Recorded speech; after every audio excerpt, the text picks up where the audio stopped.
This is my guitar. This is called the Bitch. Not because I called it the Bitch, but because that's the literal name of it. It's a BC Rich Bitch. And it's a custom made. This skull was given to me by my girlfriend. The chain broke, so I put it on the guitar. And yeah, it's a. This is the Bitch. That's nice. The spider was just a red spider, and it came with the guitar when I bought it. Like I said, it's custom made. So I filled in the black parts myself, and I did this cross myself. And these are some skull knobs that I put in myself. Another cross.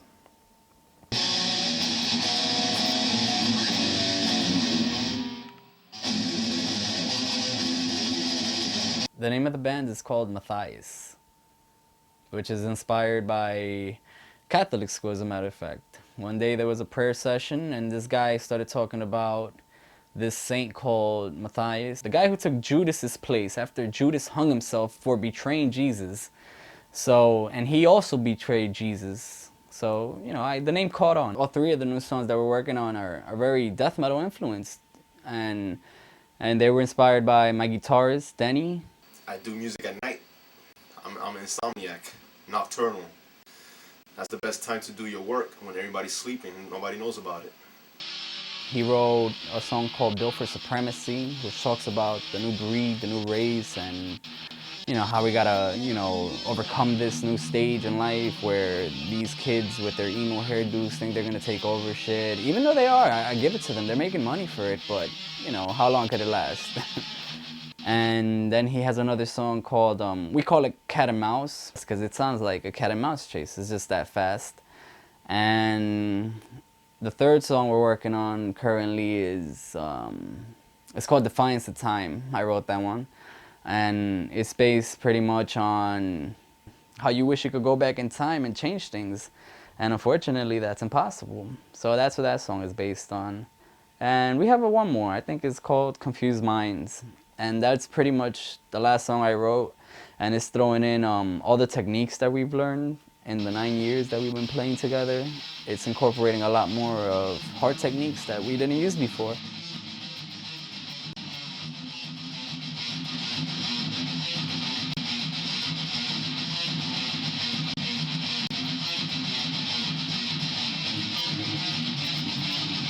We split roles in the band. We all put our share into it. We all put our pieces of riffs and lyrics into it to complete it. Well, this is my guitar. As you can see, it's a red sunburn. This is called the EMG. It's a pickup. I have two of them, the same ones, and this is what gives it the sound and the heaviness to the amplifier. The songs are pretty much about, I guess, anger, repression, you know, violence. That's, you know, it's just stuff that people think but they won't say.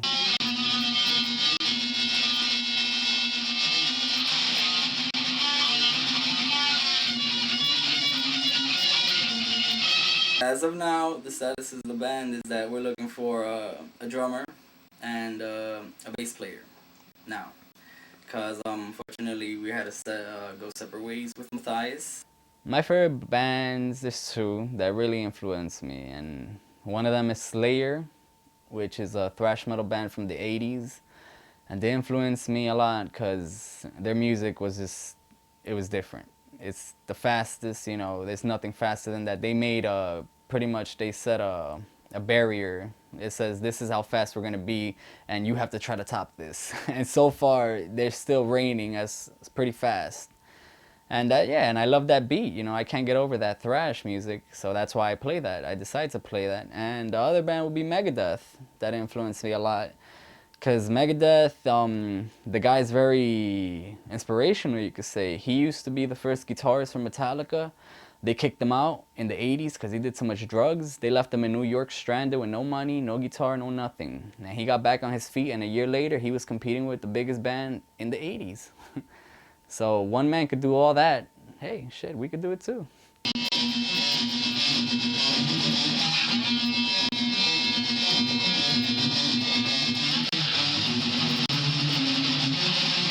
I can't say I have met anyone in the music industry. I wish I could, but even if I did and I had the opportunity, I don't think anybody would be interested, because nowadays is what pop, you know, the pop scene wants, what MTV wants, basically.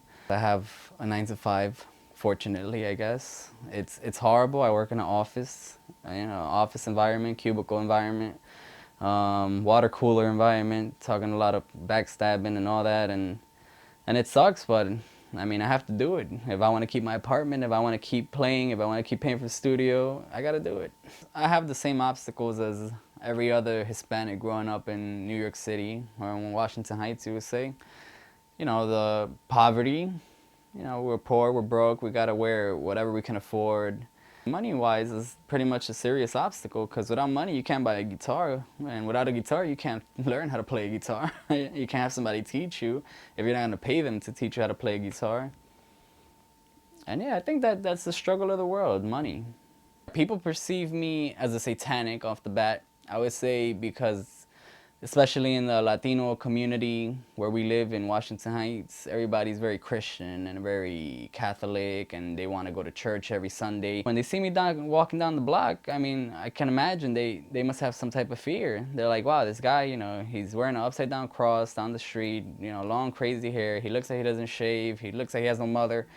And yeah, I look like I could kill you or shoot you or something bad, but in reality, that's the last thing on my mind. The passing of my mother, you know, it affected me hard, and, you know, I'm not an emotional person. I won't show it, you know, it's not about emotions with me. The person who inspired me was my mother, because, you know, she bought me my first guitar, and she wanted to learn how to play guitar, and she sang very beautifully, and she always wanted me to sing. A valuable lesson I've learned is pretty much don't take shit for granted. You know, you have things here one day, and then the next day they're gone, and there's no way they're gonna come back. And I had experience 2 times. Once with my mother, you know, and I took that for granted. I wish I could have went back in time and enjoyed some more time with her. And the other one was with my best friend, who was my first guitarist in my band, Jonathan. We split up. We got into some hard times. Some ugly words were exchanged. We almost got to blows. And we don't talk anymore. And believe it or not, I think that if me and him were to get back together and play guitar, we'll be an ultimate team and we can make it somewhere. But there's just little conflicts like this where people can't get along and it ruins everything. My philosophy on life right now would be just to have fun, enjoy it. I mean, I'm only 23, but I feel like in reality I'm 50. I feel like I lived the world. I feel like I've worked hard enough. I've been working since 14, and it's really hard to live in this world. It's an ugly world, and if you're not born with money and stuff, then it's a really harsh world. You gotta really know how to handle things. I'm trying to photograph the decisive moment. I'm French. I was born in Marseille, in the south of France. And I grew up over there and left there when I was 18 to come to New York. It's always great to come take pictures on a Monday morning, especially in New York City, because you're in a mindset that's very relaxed. You're coming out of Sunday, it's very mellow, but people are stressed out. And I learned in biology that most heart attacks happen on Monday morning, and it's really interesting to be able to take pictures of really Mondays? Yeah, Monday morning, because of cigarettes and stuff like that. Henri Cartier-Bresson is my favorite photographer because I'm a scientist doing art, and why I think it's the perfect combination, even though it may seem like it's not the perfect combination at all, but if you know where the science has limits, you know how with art you can make these limits implode. I mean, you know how far you can go, how far is too far, and Henri Cartier-Bresson had this saying that he's looking for geometric lines and geometric shapes, and it's a way of seeing the world. I mean, my father as a painter sees the world in different pockets of colors, and I see it in certain shapes. If I see a door, I see 2 vertical lines parallel to each other. And if you start having lines crossing each other, then you get a very interesting situation. And I'm always looking for that. I'm always looking for that because then if you can bring the human element in these geometric shapes, then you have the perfect combination of science maybe and art. The idea of the geometry, you have three ducts and you have so many lines coming in, parallels, perpendiculars, and it's really interesting. My inspiration for photography comes maybe from music and the poetry within the music. I mean, today's music, it's a lot of rhythm and a beat and certain things. I'm really fond about different type of music where you have a melody but you also have lyrics.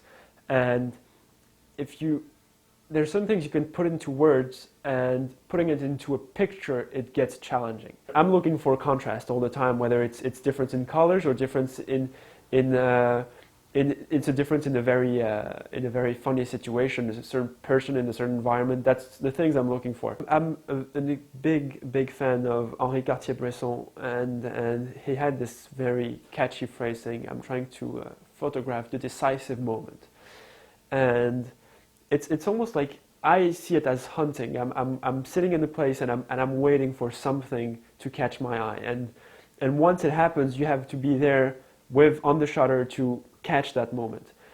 And so it's not really about anything. It has no purpose. It's about small moments in life, and I think that I'm seeing photography as the privilege of stopping time.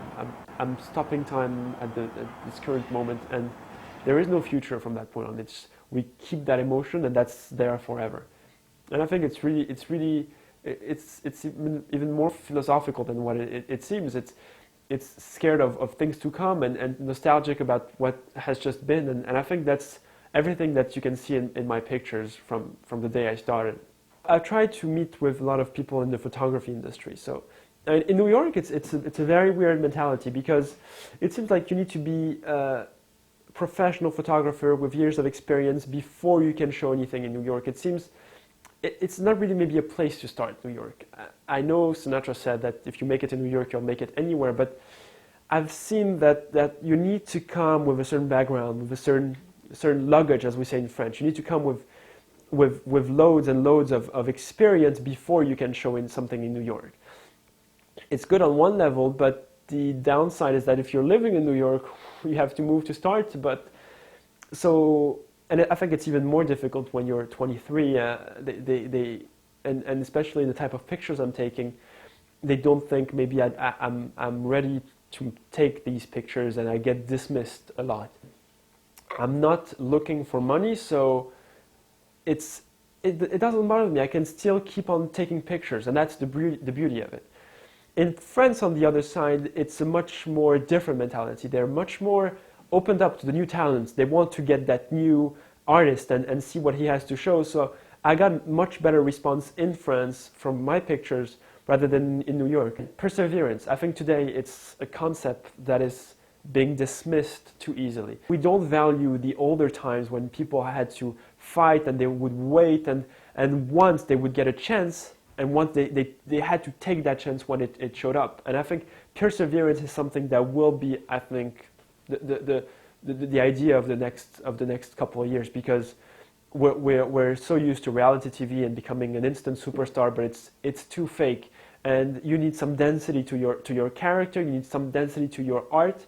In Judaism, it's a very interesting thing. We understand that God plays a role in our everyday life, but there's also an idea that you have to be partners with God, meaning if you have an exam and you don't study and you say, God will give me the answers, you're foolish, you're stupid. You have to do something. You have to do the first step, and then maybe God will push the next step for you. So that's what I keep in mind. My parents and my grandparents were born in North Africa, in Algeria, Morocco, but originally my whole family, whether it's from my mother or my father, are coming from Spain. My father, who's a physician and also a painter, growing up, living with him was a big learning experience. I mean, I've seen an artist at work since I was a young child, and I think it kind of grew on me, and seeing him stimulated me to start doing it myself, and then when I found my way in photography, I understood exactly what his passion was, and it was really educational to be with such a person. I think people perceive me as somebody who has who enjoys very little things. Interestingly enough, I'm happy with very small things. I believe in God, and I think that when you look at the world around you, there's certain questions you don't have answer for. Why do birds sing? Why are flowers colorful? And there are certain things like this where it's really puzzling. I mean, it could have been gray, black, and we would have been very fine with it. I think that there's certain idea that God is maybe extravagant somehow and wants music around. He wants us to sing, and he wants colors. And I think that I want to capture that. I want to capture that there's some extravagance in the world that is purely useless. I mean, there is no point in that, but it's there. That's, I think, art. I think God's art is around the world.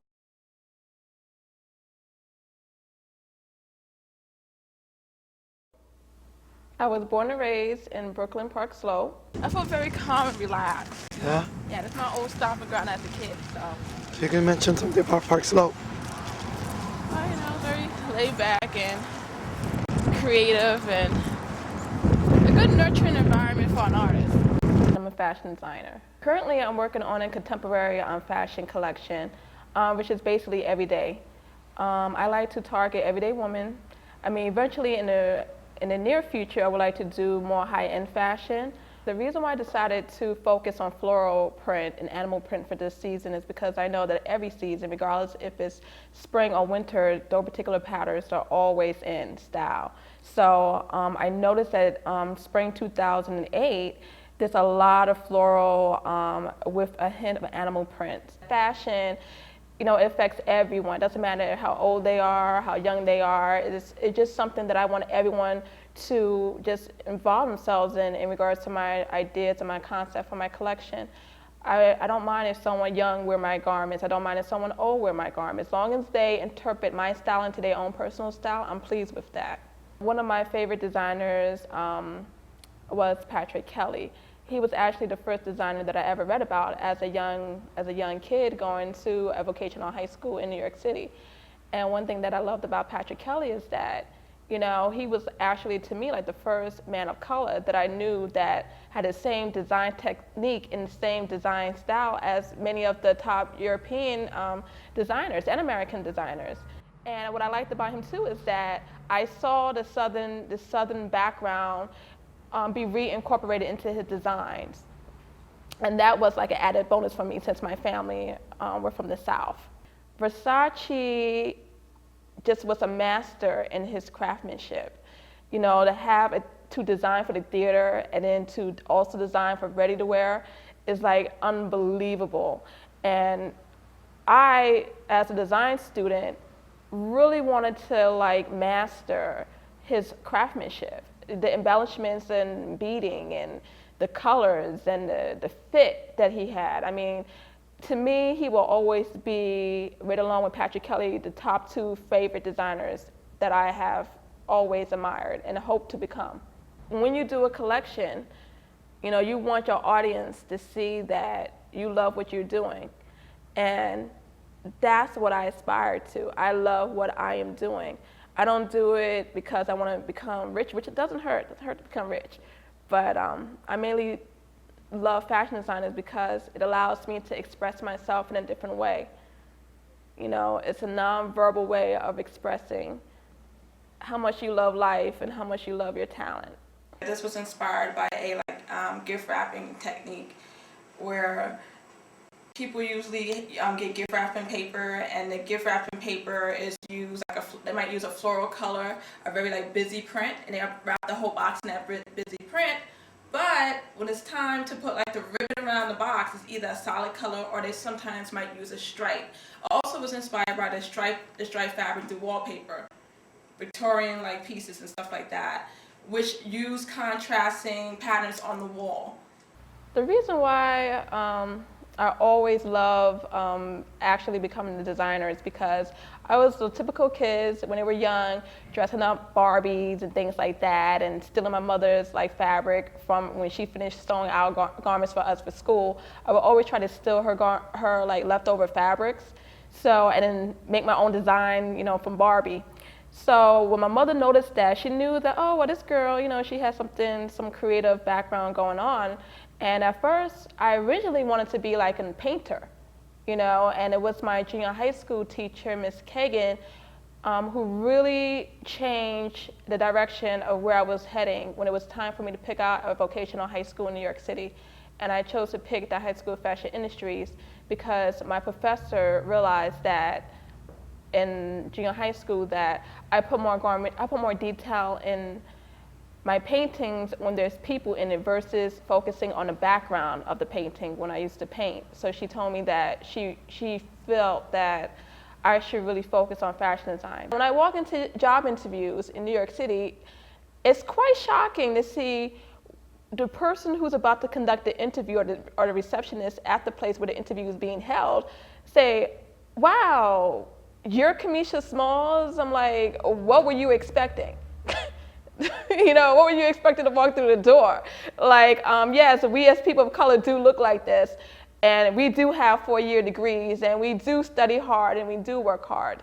What's very challenging for me as the person, not even focusing on the fact that I am a black woman, just me, the person, Kiamesha, what's very challenging for me is to like go through that process where people expecting you to be something that you're not, and then when you get turned down for a job because you say to yourself, well, maybe that particular job interview I wasn't qualified because they said I didn't know this.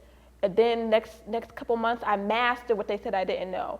And then I go back on another interview and they find something else that they claim I'm not qualified for. The challenging thing for me in that situation is still to preserve the core of who I am, to not let people penetrate me and deter me for what I want to do and what I meant to do. Because I feel I am destined to do fashion design and make a name of myself, of my family, of everything that I want to do, is I'm destined to do it. So the dress was made out of anger for all the people that didn't give me the opportunity to do what I love doing. That's good, I like that. How do I cope with the difficult times? Well, I guess, you know, it's based on how I was raised, you know. I'm not from a whole bunch of quitters, you know, and my mother never really gave me an excuse, even when I was younger, to quit. It was like, I don't want to hear the excuses. Do you know what your grandparents went through? Do you know what your father and I went through? So when I hear things like that, when your loved ones does not give you an excuse to quit, that helps you and motivates you to continue to move on. And I think I have a great support system. If I didn't have a great support system with my friends and family and extended loved ones, I don't think I would be where I'm at right now. My mom, she inspired me. She's one of the main people in my life that have inspired me.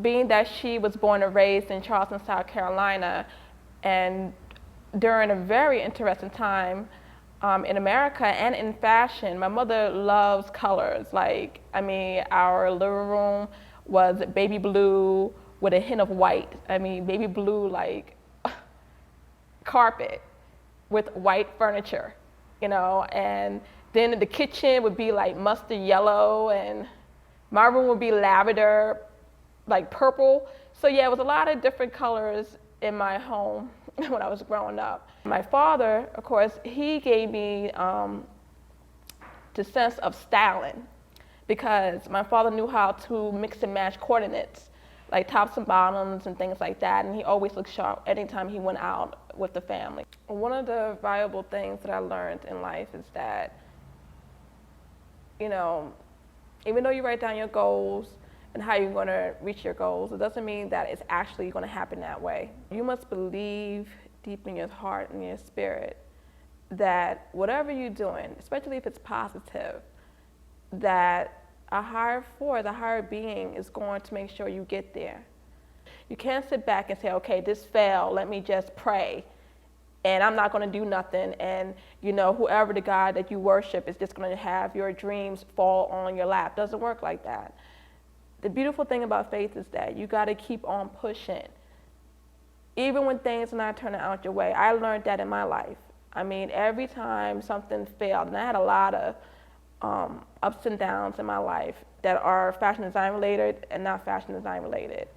And one thing that had maintained my sanity, maintained my creativity, is my faith.